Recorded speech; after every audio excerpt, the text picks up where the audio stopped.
No futebol, um esporte que vive de explosão e velocidade, tem uma lesão que é, de longe, a mais comum, a mais frustrante e, quem sabe, a mais evitável de todas, a distensão do posterior da coxa.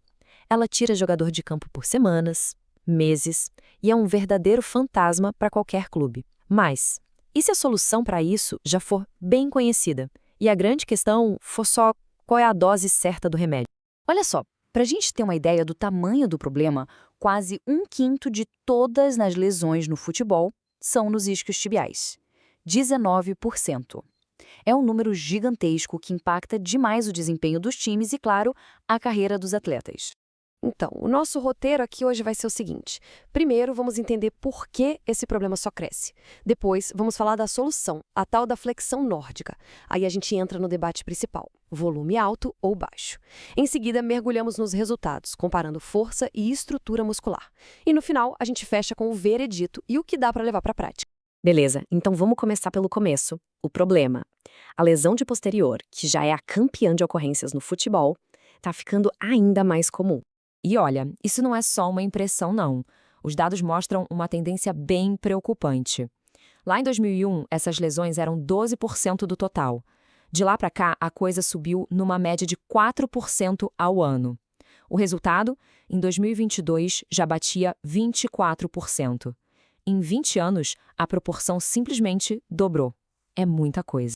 Tá, mas por que isso acontece tanto? A ciência já identificou 2 fatores de risco principais que a gente consegue mudar. O primeiro é a baixa força excêntrica, que, traduzindo, é a capacidade do músculo de frear um movimento, de resistir enquanto ele se alonga. E o segundo ponto são os fascículos musculares curtos, principalmente ali no bíceps femoral, que é o músculo que mais sofre. Bom, e é justamente aí que entra a estrela da nossa conversa, a flexão nórdica. Uma ferramenta de prevenção com muita, mas muita evidência científica por trás.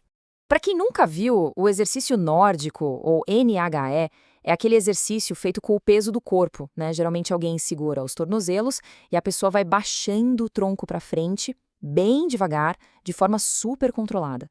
Esse movimento gera uma carga excêntrica, ou seja, de frenagem absurda nos músculos posteriores da coxa.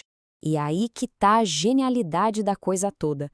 O exercício é eficaz porque ele ataca exatamente aqueles 2 pontos fracos que a gente viu, ele aumenta a força excêntrica e, o que é fundamental, ele alonga os fascículos do músculo. É como se fosse a peça que faltava no quebra-cabeça da prevenção. E isso nos traz para o coração do debate. Se o exercício é tão bom, qual é a dose mínima que realmente funciona? Será que precisa fazer muito ou um pouquinho já resolve? Para a gente poder discutir isso, primeiro a gente precisa alinhar os conceitos. Quando a pesquisa fala em baixo volume, ela está falando de 1 ou 2 séries com umas 3 a 5 repetições, 1 ou 2 vezes na semana. Agora, alto volume é outra história. São 2 a 3 séries de 8 a 12 repetições, de 2 a 3 vezes por semana. A diferença na carga de trabalho é brutal. Então, a pergunta que fica é essa. Para prevenir lesão, mais trabalho é sempre a melhor resposta? A nossa intuição pode até gritar que sim. Mas vamos ver o que a ciência de verdade tem a dizer sobre isso. Então vamos para os resultados. O que essa meta-análise enorme descobriu ao comparar os efeitos na força e na estrutura do músculo? E o primeiro achado já é bem interessante. Quando o assunto é só ganho de força excêntrica, tanto faz. Tanto o protocolo de baixo volume quanto o de alto volume mostraram resultados positivos. Ou seja, para deixar o músculo mais forte naquela capacidade de frear, parece que até fazer pouco já ajuda. Mas, e esse é um mais bem grande, ganha força é só uma parte da equação. A diferença de verdade, aquela que parece ser o divisor de águas na prevenção, está na arquitetura do músculo, na sua estrutura interna. E a prova está aqui. Este gráfico mostra o efeito no comprimento dos fascículos. Repara como os estudos de alto volume têm um efeito positivo claro.